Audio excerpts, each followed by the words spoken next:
দেশের আবহাওয়া ও তাপমাত্রা কিংবা বায়ুমণ্ডলকে সতেজ রাখতে নার্সারির গুরুত্ব অপরিসীম। বলছি কেরানীগঞ্জের বৃহত্তম সেই ফুল কিংবা ফলের নার্সারির কথা।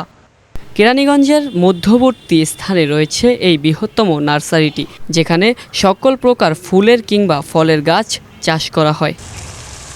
প্রতি বছর বর্ষার মৌসুমে এই নার্সারিতে এই চারাগুলোতে শিলাবৃষ্টি হওয়ার কারণে ব্যাপক ক্ষয়ক্ষতি হয়ে থাকে বলে জানিয়েছেন নার্সারির মালিকগণরা।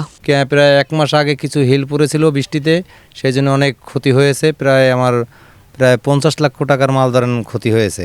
এদিকে গাছের চারাগুলোকে সঠিকভাবে সংরক্ষণ করার জন্য রাসায়নিক কিছু সার ব্যবহার করে থাকেন। ওষুধ, সার, বিভিন্ন খোল এসব গাছে দিতে হয়, নাহলে গাছ পরিপূর্ণ সুস্থ থাকে না। জিজ্ঞাসাবাদ করার পর জানা যায় এখানে তারা প্রায় কয়েকশোরও বেশিটি গাছের চারা চাষ করে থাকেন।